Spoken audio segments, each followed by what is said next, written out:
G'day everybody, welcome back to Baldur's Gate 3 and our blind playthrough. Hope you guys are doing well today. In the previous episode, we learnt a lot, really.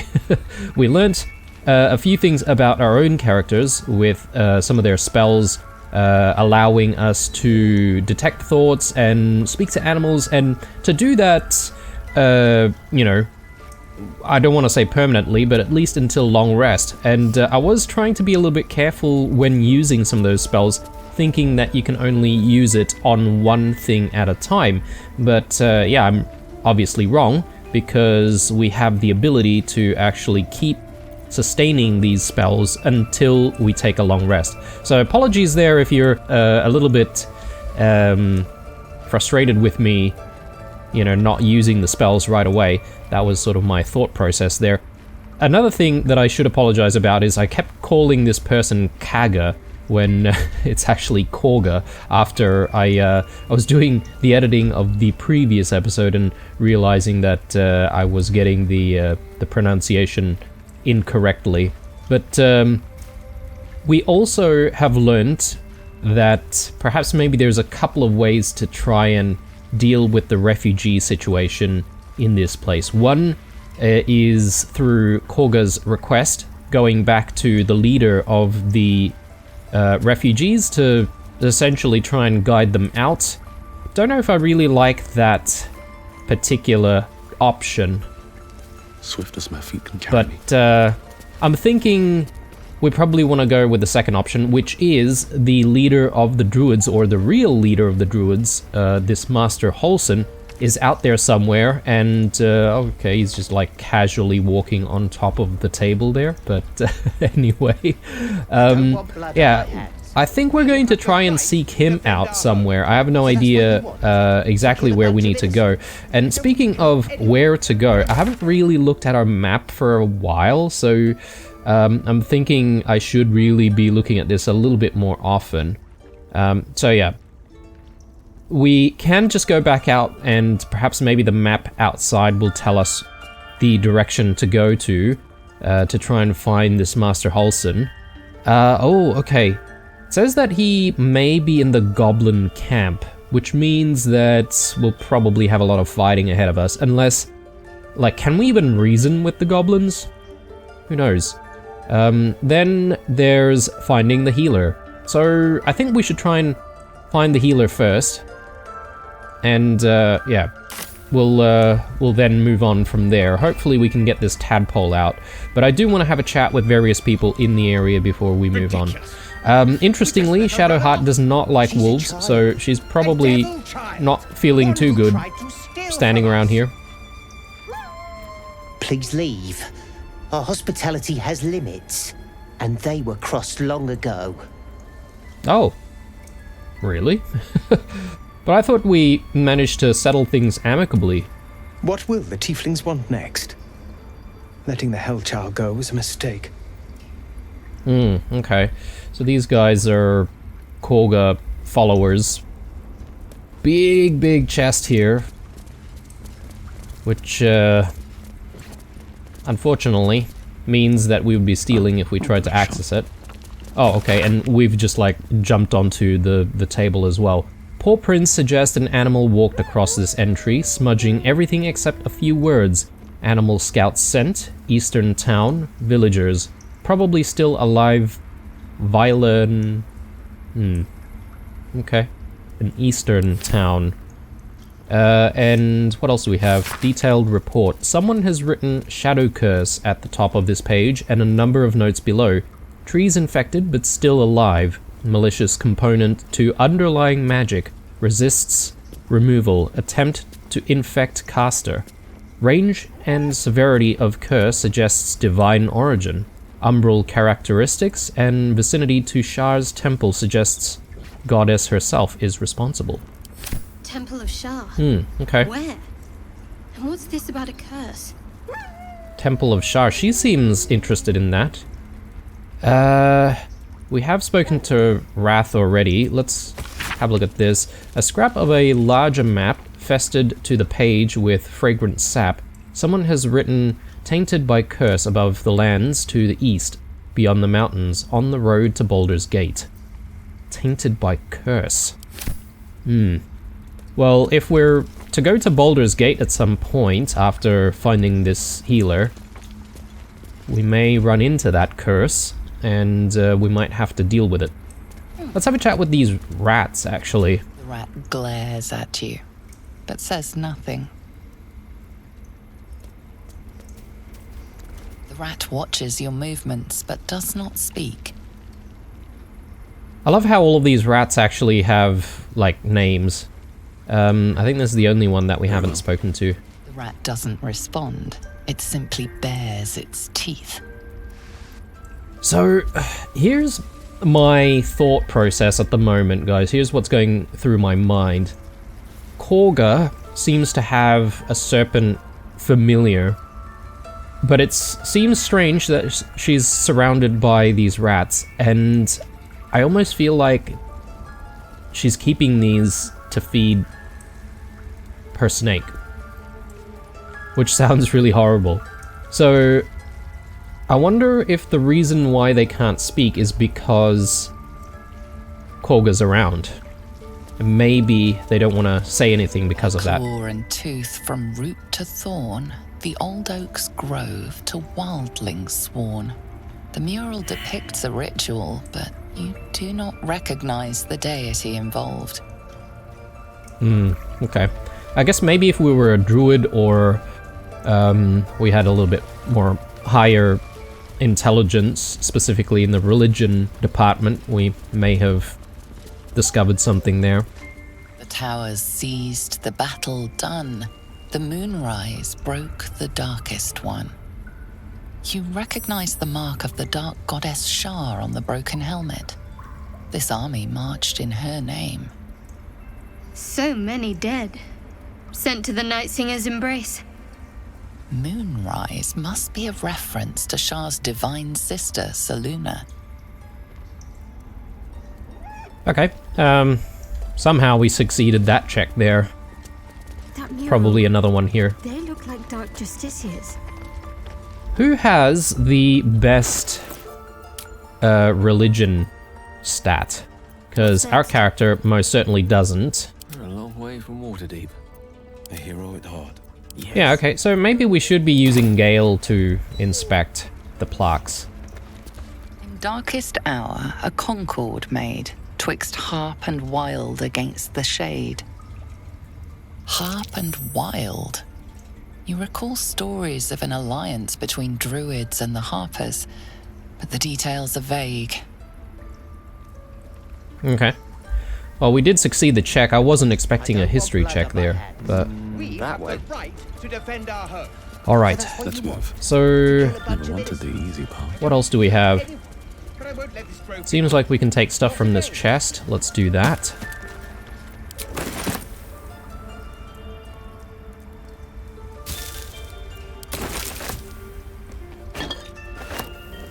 Yeah, so with random items, I'm making a decision now, guys, to pick some of them up because... what is this? A stone door.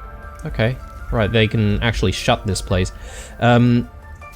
I think it's probably a good idea to just pick up random things to sell.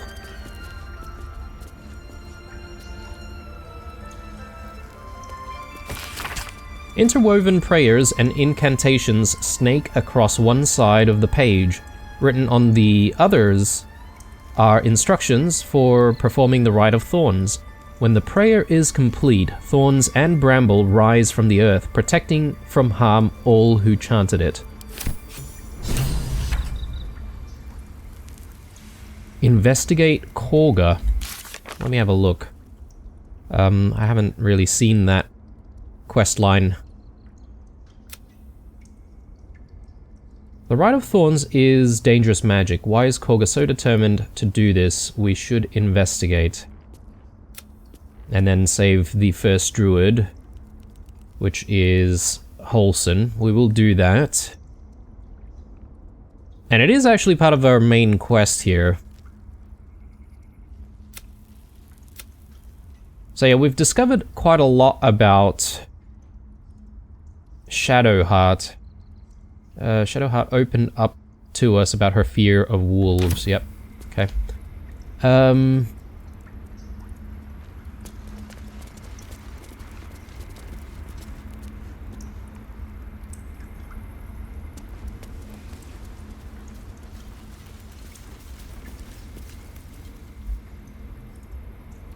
I mean, what could be possible is for us to access some of these tablets while we're hidden away. By Sylvanus, another outsider. Should you have an ounce of sense, you will leave immediately. Yeah, don't seem to be very welcome here. But my guess is he's probably like a Korga follower, and that's why he's not very welcoming. So he does patrol a little bit, right? So, with any luck, we could maybe access some of these tablets while people are not around. Maybe I could even shut the door to try and take a look.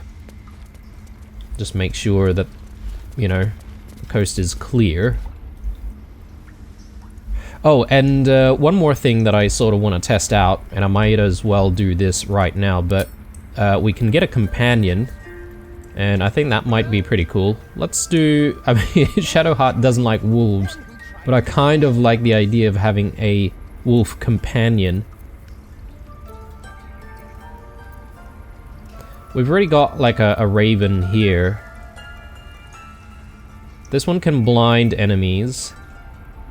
This one can do charge, a goading roar, a lunging bite.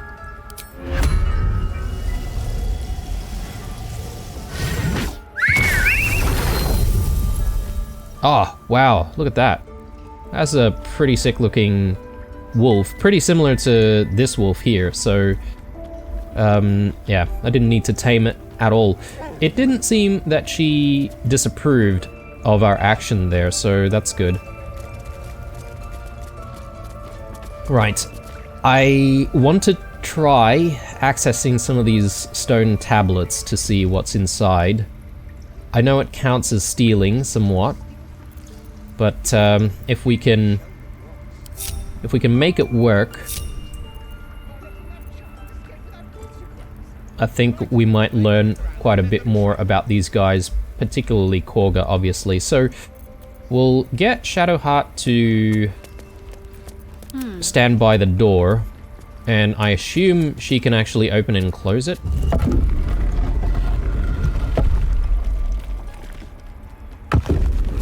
Yeah, okay, cool. Quick save.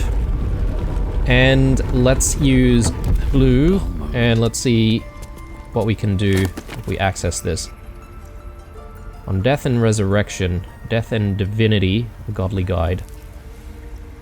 Okay, cool. Let's take them. And I'm going to have a read of these. An excerpt from the ongoing metatext, Rebound by Josefa Elgin. Josefa Elgin. A scholar excommunicated from the Church of Denier for her heretical efforts to reconstruct the metatext, her god's annal of lost and hidden knowledge. Of what value is life? Far too esoteric a topic to warrant any serious critical consideration between these pages, surely, or so it would seem at first glance. But once we push aside the mysticism and dewy-eyed sentiment so often clouding our assessment, it is clear that across all the spinning planes, each and every life does indeed have a quantifiable value. It is simply that not all are equally valuable.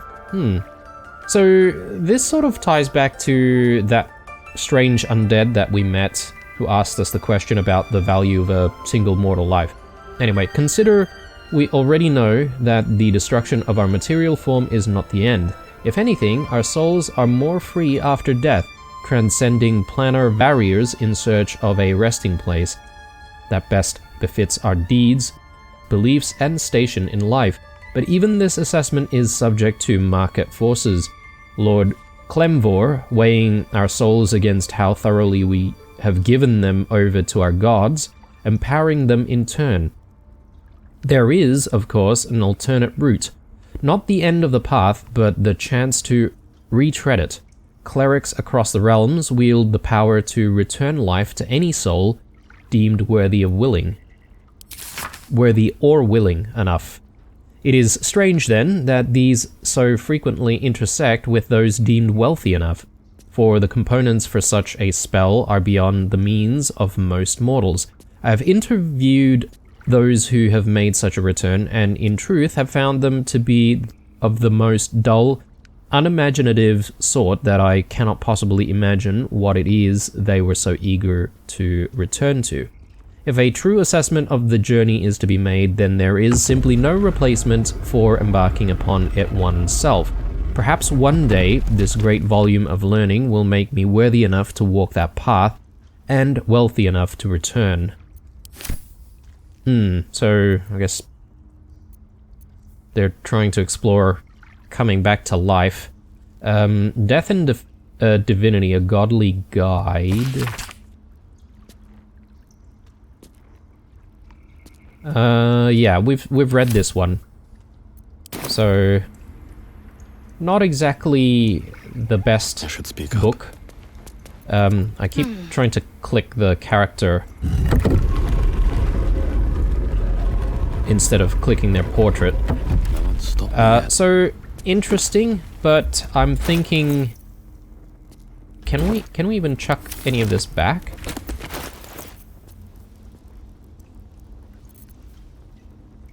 Yes, I can. Okay. I'm gonna put things back because I don't know. I don't know if the game is complex enough to understand that we've stolen stuff. Breathe deep. I guess maybe for certain items, maybe that could occur. Yeah, just keeping an eye out. Obviously, Shadowheart's there, so have a look. The Unclaimed Lord of Madness. Yeah, let's take those and let's have a read. Bit of reading this episode, guys. In life, her service had been impeccable. Daily did she devote herself to Lady of Loss. I think we've read this one. The Lord of Madness, Volume 4, Yinogu. Of all the demon lords, few have made their mark on the world as firmly as Yinogu.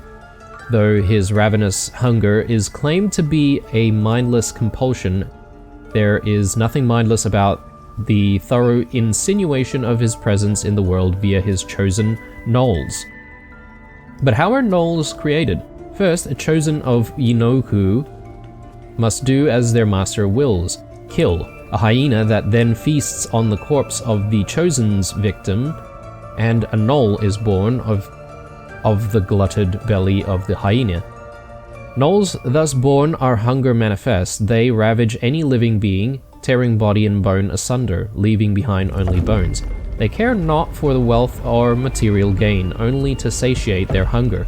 That satiation is itself an offering to Yinoku, funneled directly to him. Some might envy the gnolls for such a tangible connection to their creator god, but that envy would melt to utter terror as soon as the beast's rotting breath and wicked cackles make their way through the dark of night. If you should find yourself the object of gnollish pursuit, burn your corpses, cover your scent, and pray to whoever might aid you, for there is no bribing, begging, or reasoning with hunger incarnate. Okay, those gnolls sound pretty horrifying, to be honest. Yeah, just gonna wait for this guy to leave and we'll put those books back. We'll also obviously have a read of some of this other stuff. I'm just trying to see if there's any pathway past this room specifically, but it doesn't seem like there is. It's taking his time, isn't it?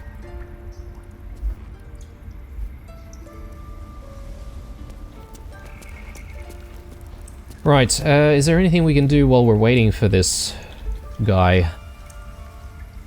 I suppose I'm just trying to spot things that I haven't really spotted before.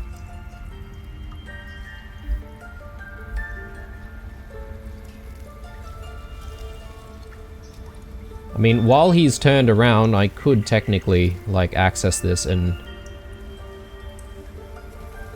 put the books back. Or maybe what I could do is I can make a start on just simply taking the books from here. Another copy of this one.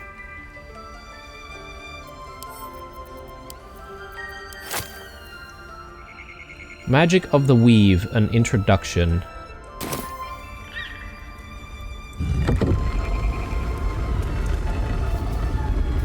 My faith protects me.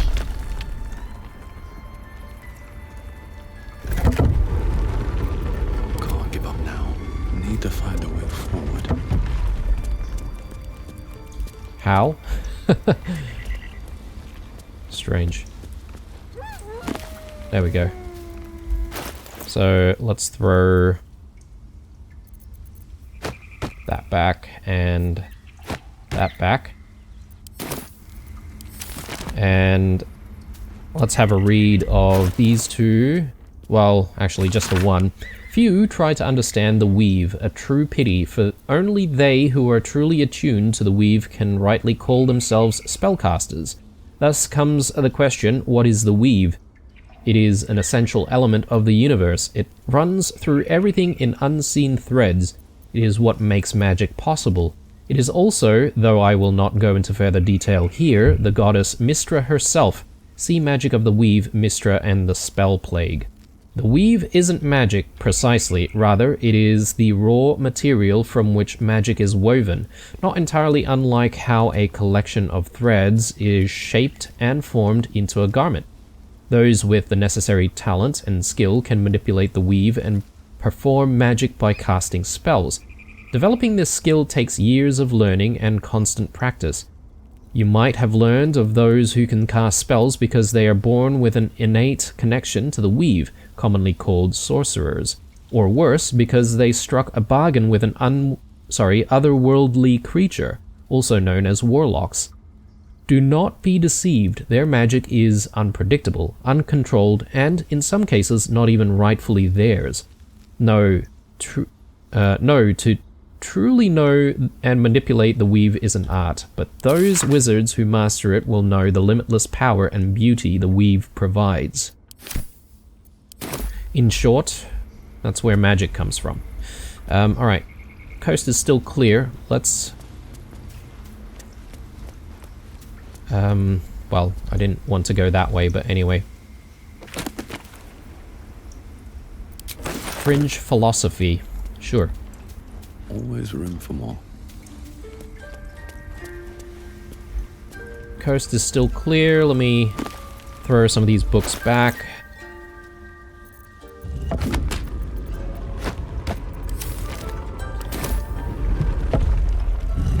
Okay. I don't know if he saw us there. I thought the coast was clear. Anyway, we've got one of the books, so let's have a read of that. The publisher's note claims this volume promotes magical theory too radical for the mainstream. This excerpt is attributed to High Artificer Thora Bryn of Baldur's Gate. I suppose they seek to silence me, believing that an artificer of the High House would not stoop to publish in any volume outside of the great Gondian journals they so diligently guard, but they forget that I am not so grand. Before I lent my name and my knowledge to the High House of Wonders and all the marvels therein, I was naught but a lazy farm girl who liked to look up. And that was how I first met them, the slow, serene earth motes, entire mountains migrating through the sky above. Wow, that sounds really cool. It was later I learnt of their origins, of the ancient Netherese empire that fashioned them, of the residual magic so potent it sustained them still. The wizards of Netheril carved marvels out of the mundane, lifted the earth aloft for industry, for sport. It was later still, after I learnt my place at the High House, that I learnt of the long shadow Netheril cast along the evolution of our craft. That their great flying cities fell in folly and flames does not diminish the wonders they wrought. and this stubborn aversion to studying them, to learning what they learned, is the very antithesis of Gon's teachings. Yes, many of the catastrophes inflicted upon the centuries were fruit born of meddling with Netherese seed.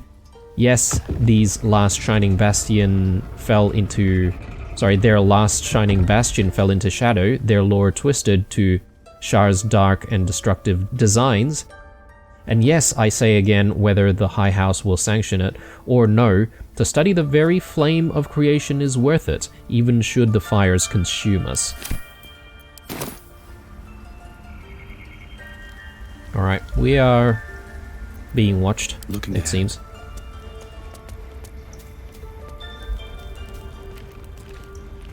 So, yeah, I initially thought we might actually have markers for different people in the area, but it doesn't seem to be the case.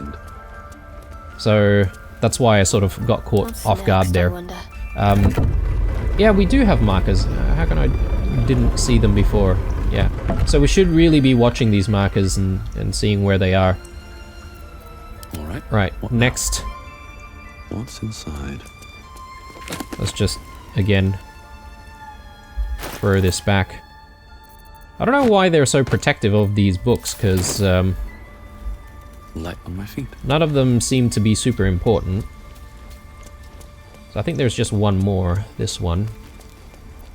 We do have Markaril being very close there, but if we just take the books quickly. The Evil Eye. While the number of trinkets and bargains a hag personally acquires means that her power will be unique compared to that of her sisters, hags as a whole can still be divided into 3 subcategories.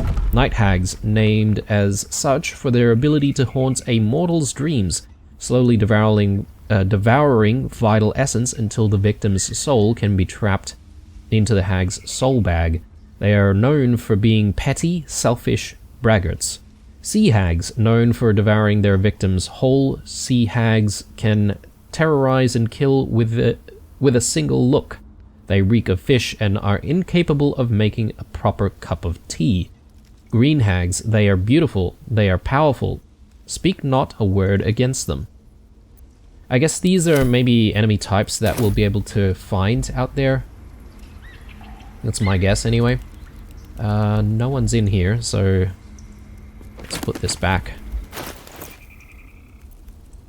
So I think that worked out. We weren't discovered, but we didn't really learn anything new from any of the books that we've just read, unfortunately. Let's leave this place, and I think it's time for us to have a chat with the healer, Nettie, and see what she can do for us. Another quick save, actually, might be a good idea. They did a number on you, didn't they? Does that hurt? Ooh, We're nearly done. medical. One sec. Who's got the best medicine? We've got +2. I'm ready. Whatever it takes. She's got +5. With the weave. No time. Yeah, I think I want to open with There's no time to waste. Shadowheart. Hopefully there are no other, like, checks that we need to go through, but... Or maybe we can leave and then come back. I don't know. Let's just go in with Shadowheart. I see you. Just give me a moment.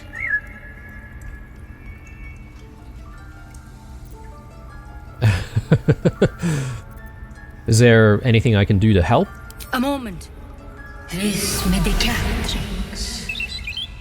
There. It's up to her now. Life or death. Now, what was it you needed?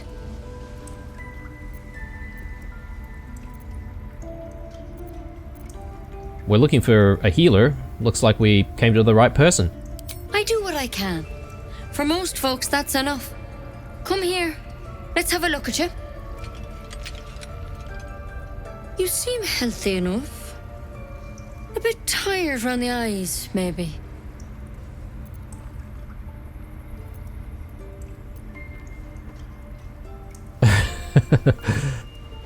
Yeah, there's no good way of putting this, but we have tadpoles in our heads. A tadpole? A mind flayer tadpole?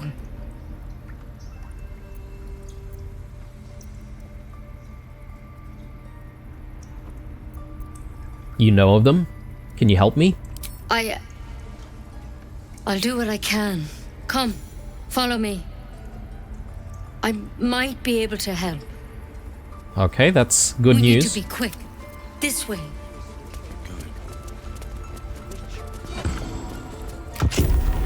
Okay, secret door. We'll come back to that in a second though. Let's just... Please. I'm resting. Something took a chunk out of you. What happened? The bird says nothing, trying to rest. Prod the bird's wing?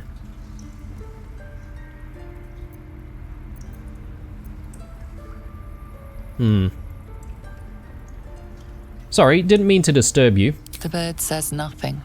Only the sound of its labored breath fills the silence. And probably doesn't help that people are treading on her there. Can we use like healing spells or something like that outside of combat? Like this, for instance. Heal a creature you can see. Would that help? I really don't know. But I might... This is probably a good place to save scum, but I'll quick save and then I'll just try it and see if it does anything, and we'll reload if it doesn't. Take your... Nope. Doesn't change anything. Alright, let's load.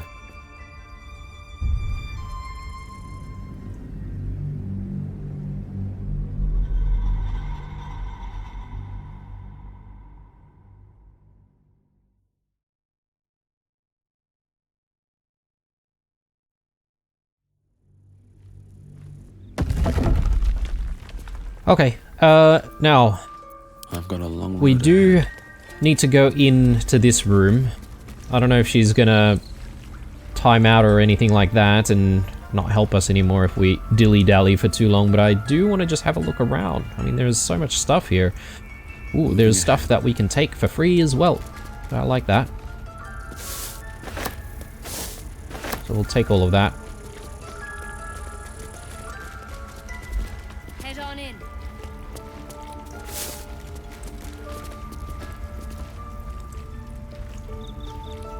Yeah, I don't see anything else that we can look into.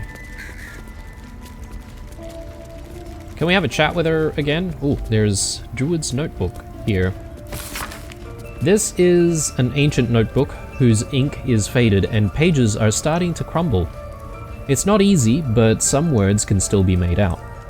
Catheric is finished, but it cost us the land. Darkness has fallen, corruption is everywhere. Chased by shadows, picking us off, druids and harpers alike.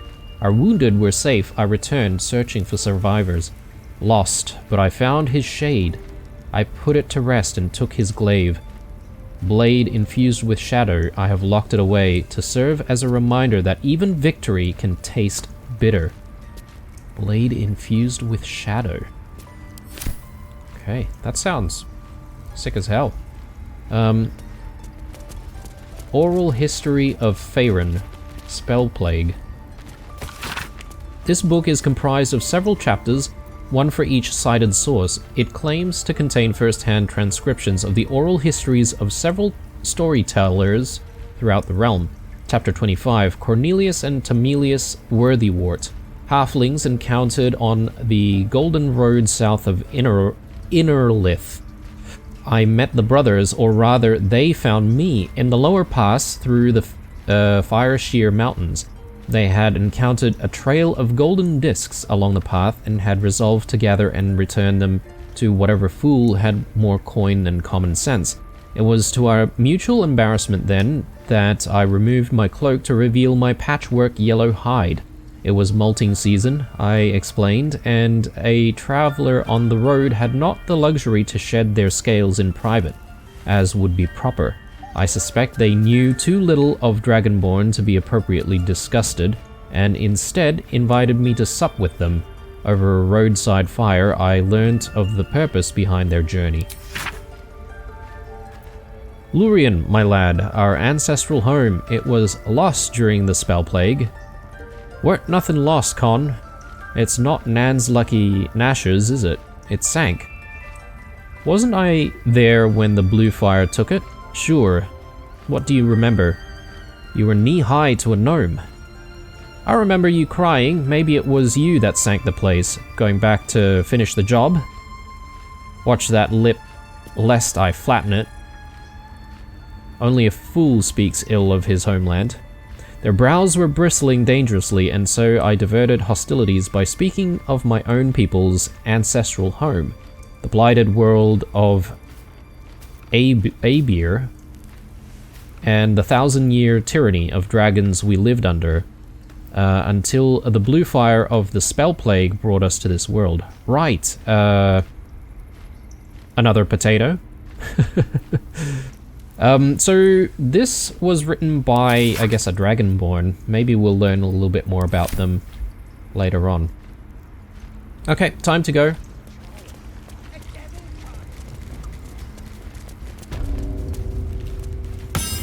This one had the same problem as you. Attacked us in the woods together with some goblins. Tadpole crawled out of his head soon after. Ooh, okay.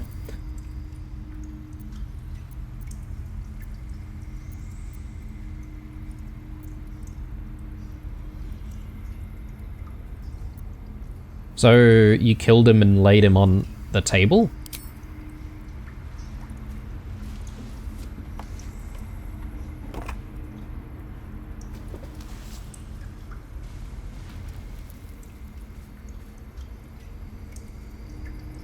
No. That was Master Halsin. A pity you got me instead of him. He understands these things. Studied them. Still, we have options. You don't have to be here for this. No, I'll stay. I'd rather know exactly what you're up to. All right. Let's see what we can do.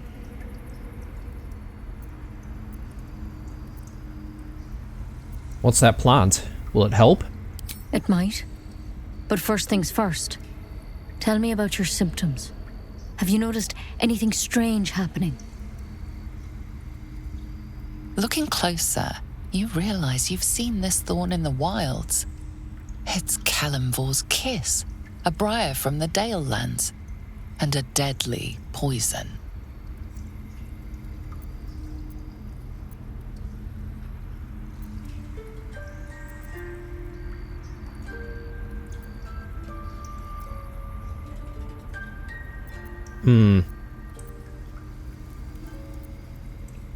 Put the briar down and we'll talk. I want to help you, but I can't unless you work with me. So, has anything unusual happened to you?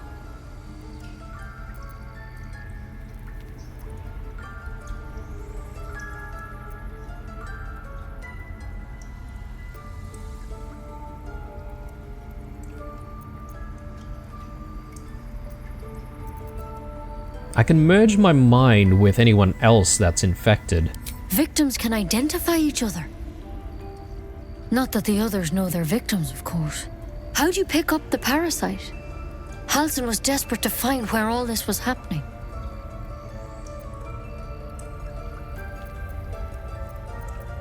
On a Mind Flayer ship. I was kidnapped and infected. A Mind Flayer ship?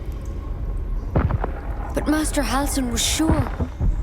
Look, you've been straight with me, so I'll be straight with you. You're dangerous. If you transform here, we're all dead.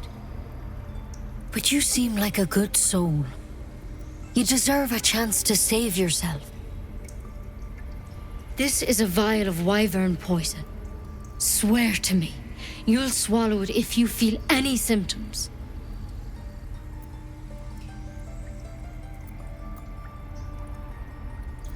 More poison.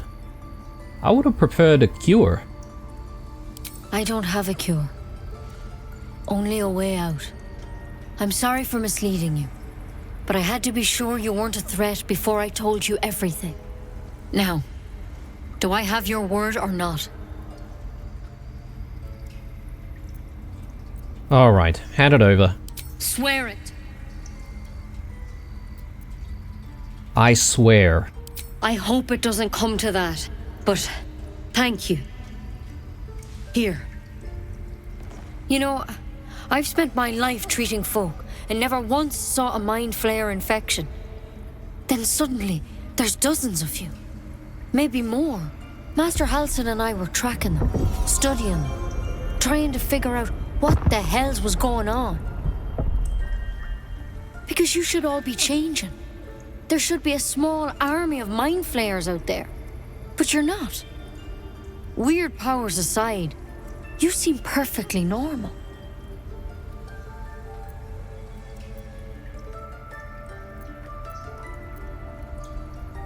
You must have learned something from studying them. For one, that thing in your head is like nothing we've ever seen from mind flayers. It's one of their worms for sure. But this one gives you powers. Telepathic connections. And it doesn't turn you into one of them. Not yet, anyhow.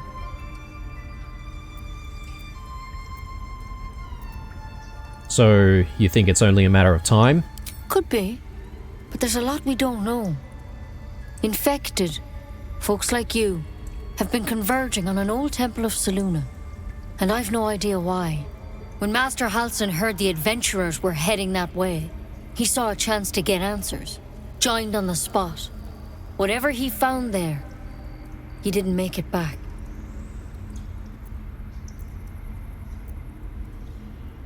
You think he's still alive? I think so. I hope so. I've sent birds to find him, but they can't get close without goblins trying to shoot them down. You, though, you're one of them. Technically speaking, I mean. They won't kill someone carrying their parasite. If you can find Halsin and get him out of there, we can discover what he learned. And perhaps he can save your life. How's that sound? Okay, so... I'm just trying to make some connections here, but is she saying that the goblins and the mind flayers are sort of working together in some way? Because she's saying that we might not be killed on the spot because we have the parasite in us.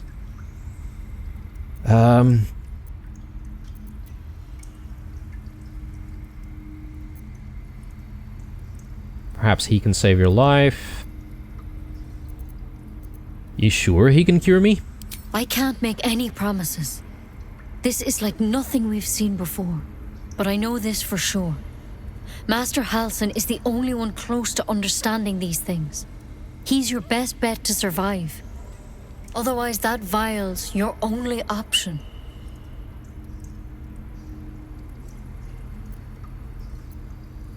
Alright.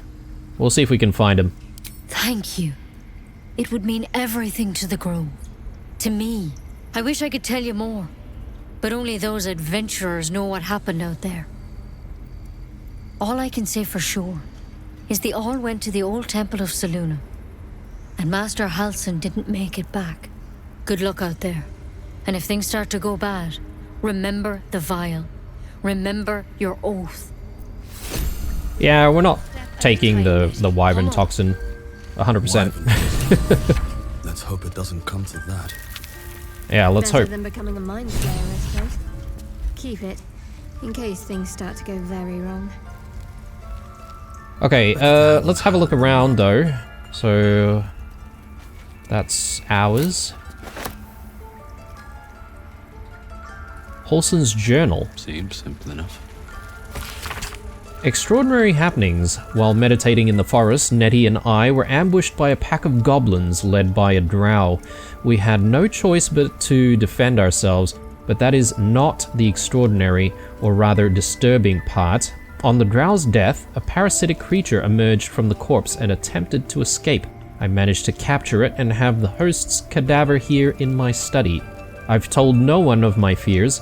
Nettie suspects, but knows better than to ask. I will investigate further before informing the others. Korga will demand answers I don't yet have. I had better record I had better record any further findings in a separate volume and keep them upon my person, lest prying eyes jump to the wrong conclusions. Just want my bed. Okay. Yeah, so we can definitely see that there's a bit of tension already between even Holson and Korga. Oh man, there's so many books here. This is probably gonna be quite a reading intensive episode. I'm just trying to identify if there's anything that we can interact with before I start reading some more. Maybe What am I to do? we'll have Shadowheart mind I'm the ready. door once more. This way. Oh, okay. I guess we can't exactly interact with this door.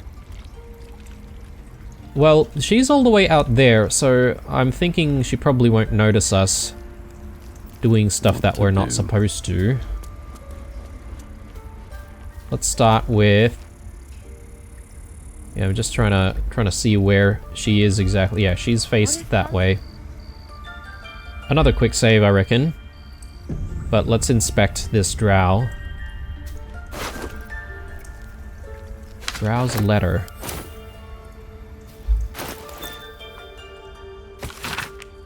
Track the druid, find whatever burrow he runs to, and report back to me. Remember, you are only a scout. Do not engage, do not kill anyone. Simply observe and return. I shall decide what we do next. Okay. I don't suppose she'll miss the letter since, you know, this thing has been here for a while now, and if they haven't taken the letter, then it's their own damn fault. Alright, so let's have a read and see what we're dealing with here. Ooh. I mean, I'll take it and I'll keep it. But the books, maybe I should leave the books. We've seen that. We've seen that. And I don't really want more books. Can I sell books? Actually, that's another thing that I don't really know.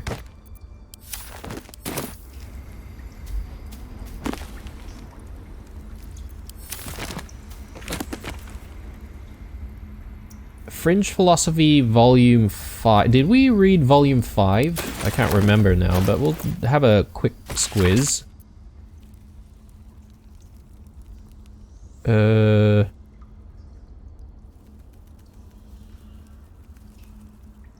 Yes, okay. We have read that.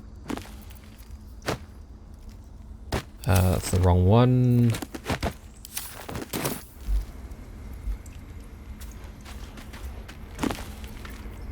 Yeah, Fringe Philosophy Volume 5.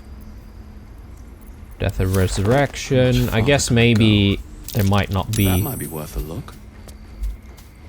Might be worth a look. What is?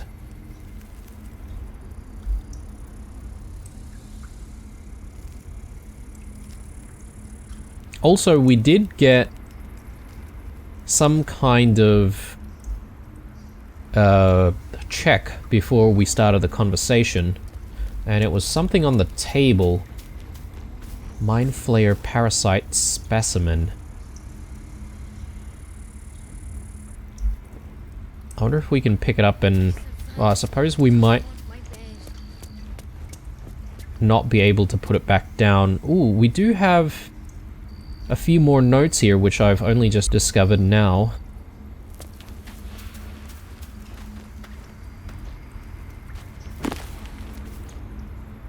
Missives of Candle Keep.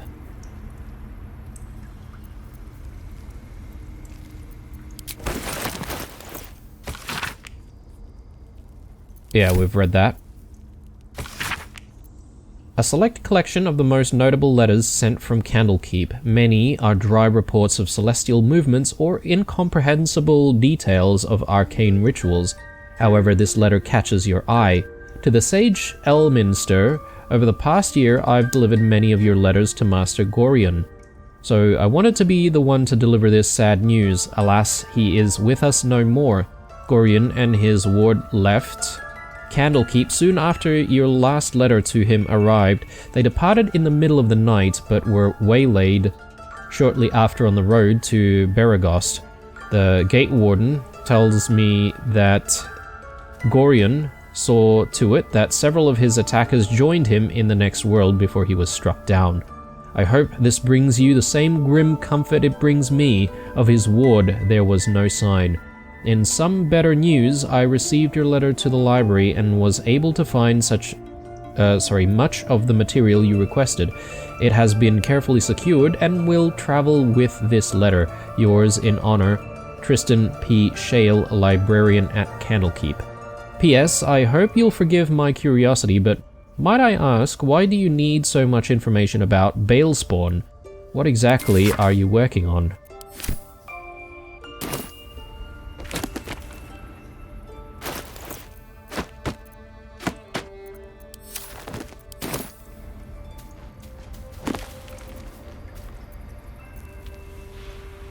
Ooh. Something about soul coins here. Academic disclosure. This research was funded independently and conducted at a site in Avernus, the first plane of the 9 hells.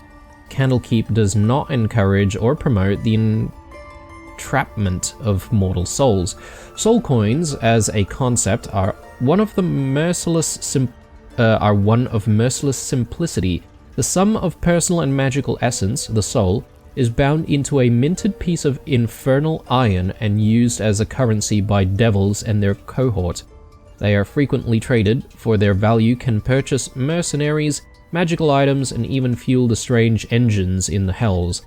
However, there is a fascinating culture surrounding soul coins as well.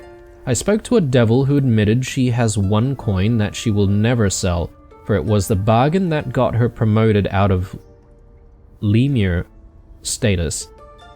She connected to me a half-elf warlock who had promised his soul to a coin after death. I was able to look at his contract, which is reproduced below. The next 50 pages appear to be a painstakingly written legal document in Infernal, with a headache-inducing number of footnotes. Right. They still need legal contracts down there in hell. Or in the hells, or... well, I don't really know much about what this game considers to be hell. Or hells. Is this what we just read? Hang on. Yes.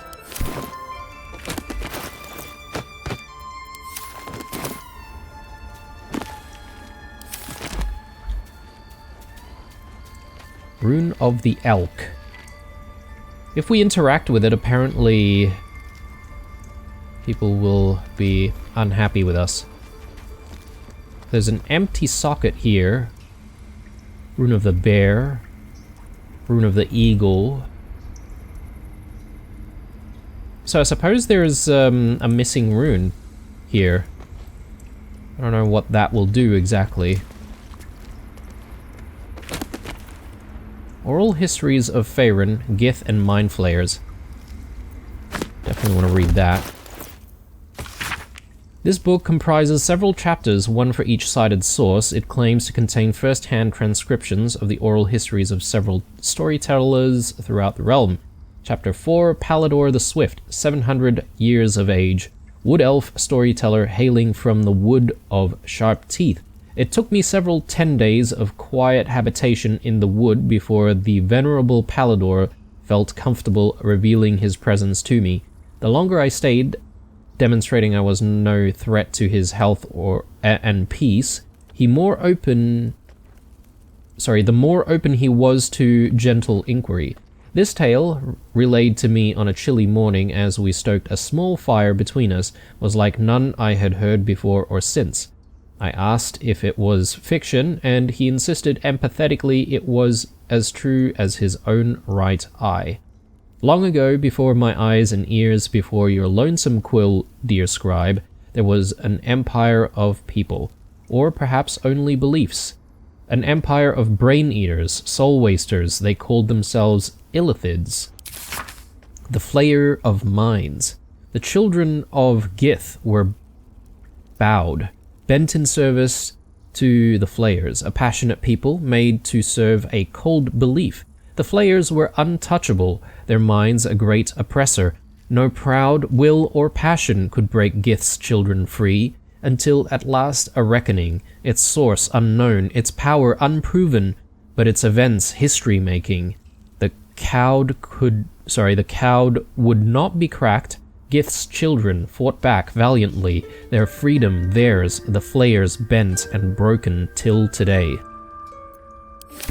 That doesn't really give me too much information about the Mind Flayers.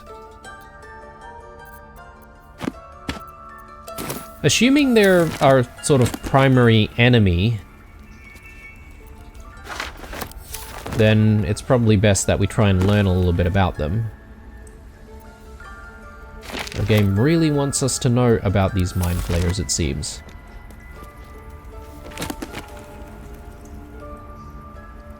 Disorders of the nerves and mind. There came to me a woman, who I shall henceforth call R, greatly distraught at the unusual tempers of her husband, who I shall henceforth call B. 3 months prior, he'd suffered night sweats, crying out from sleep that he bore the mark of chaos. 2 months prior, he'd taken to calling himself by the name Saravok. 1 month ago, he'd speak of little else but the throne of which he is destined.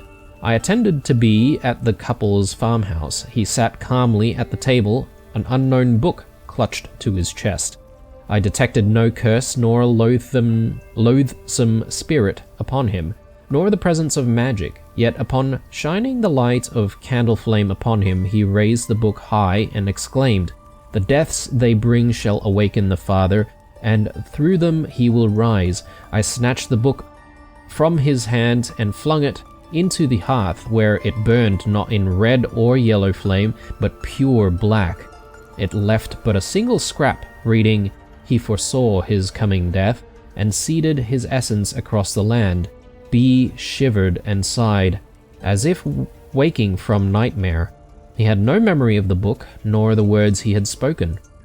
Diagnosis: unspecified neurotic enthrallment. Treatment: herbal tincture of garlic and drace, sipped thrice daily until exhaustion lifts. Man, that sounds scary if I was like a doctor tending to that case. Alright, that's all the reading done. Oh, actually, not quite. There's this. Okay, nothing there. So, do I want to meddle with these runes? That's a good question. I'll meddle with one of them at the very least, but we'll quick save before we do that. Ooh, okay. So, the runes light up. We'll still have to find the last rune to make something happen, though, I assume. Ooh. There's something back here.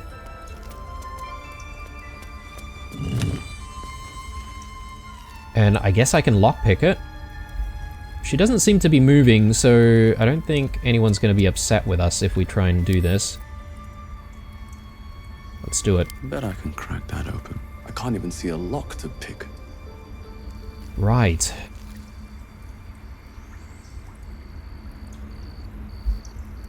I think it's probably to do with these runes. If we light all of the runes up, this may open and we might be able to see something in there. Perhaps maybe even related to investigating Korga. Okay,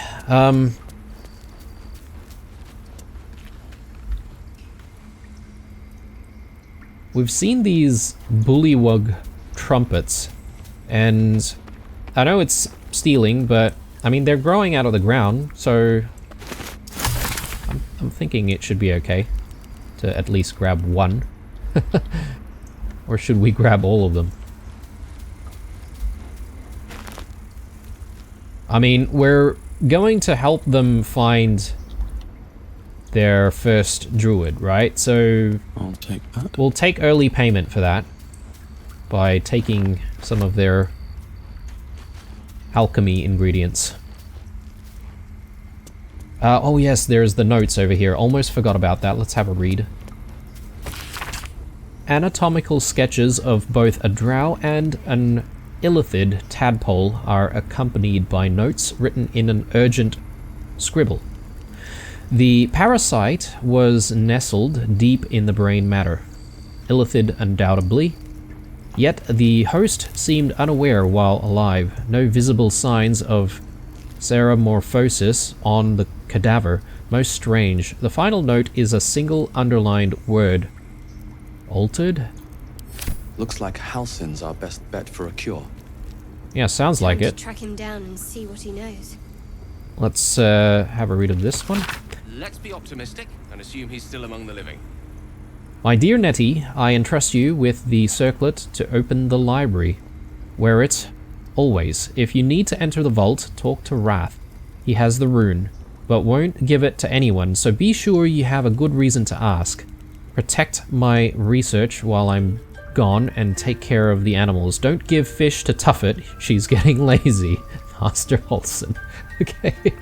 Yeah, we've met Tuffet before.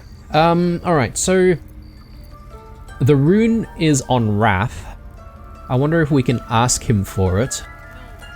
But then there's the circlet to open the library. I wonder what library he's speaking of, because this is already a bit of a library. Oh, yes. Right. So she has the circlet to open this door, basically. I wonder if we leave, whether or not we can come back in here. I guess maybe because it's already open, it won't be a problem. Wow, so many things to think about.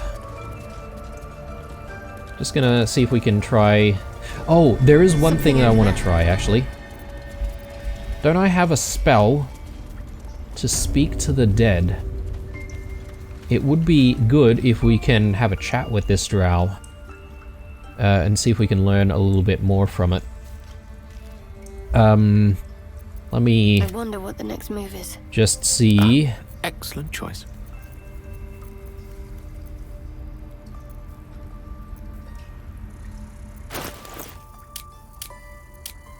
Spellbook.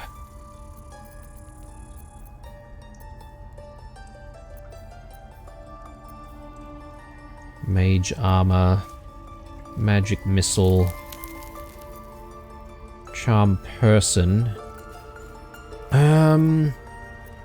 Is there a way to check on spells for party members that are not with us? Because that would be Defender of the handy. people.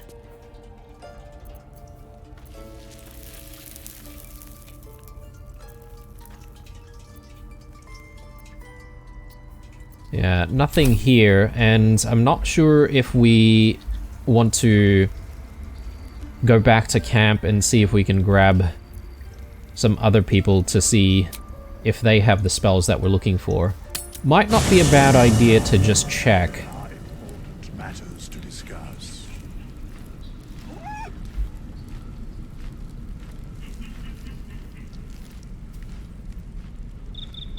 Hang on. Heading out. Isn't this the guy... Yeah, this is the undead guy that we spoke to. All's well that ends. Not as bad as it could have. Let's have a chat with him. I mean... We meet again, as predicted.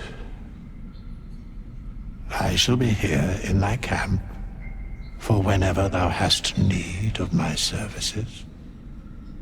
Services? Okay. Yeah, I wasn't expecting to meet him here.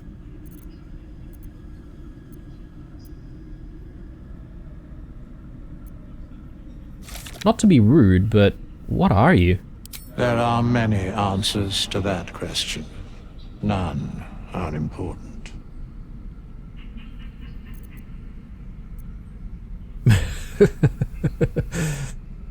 Skeletons aren't supposed to be able to talk. Correct. Are you going to explain further? No.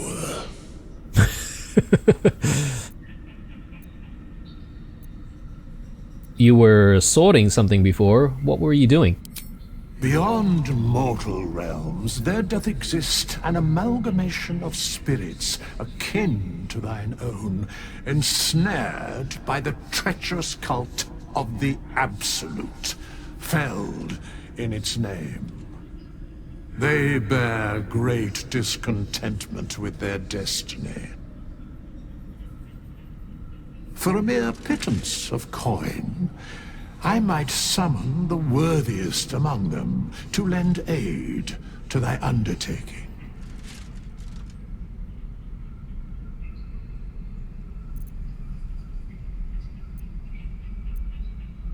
Interesting that he mentioned the Absolute. We heard about the Absolute, I think in the previous episode, when we were talking to that guy about goblins.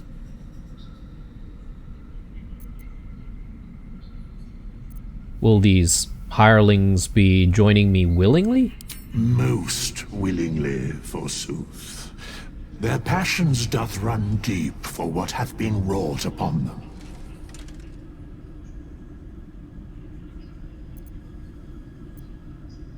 Impressive. Are there any other ways you can help us?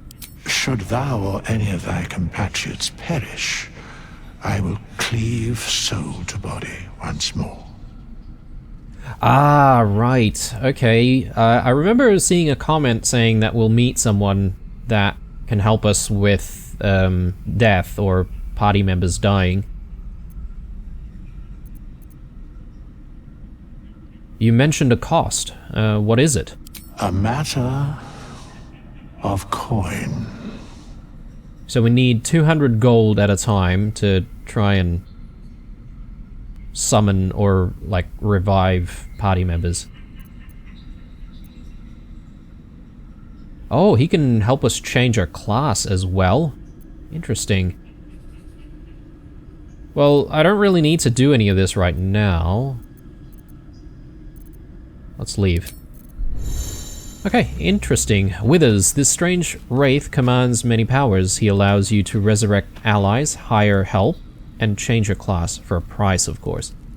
Yeah, well, I don't really have a lot of gold right now. I'm not sure if we want to have a chat with our various companions right this moment, but I do want to just quickly have a chat with Astarion. I have something to ask. Because I need to check on his spells. And yeah, I can't really recall whether or not we have the spell that we're looking for, but I... So, we're traveling with the famed Blade of Frontiers. I feel safer already. He sounds like he's saying that sarcastically. I need you in my party. Will you travel with us? Perhaps if you lost a follower or two. I prefer to travel in smaller groups. It's more intimate. Well, Gale could do with a rest. Excellent. Now that that's settled, lead on. Cool. So let's Watch your back. check him out and see his spells.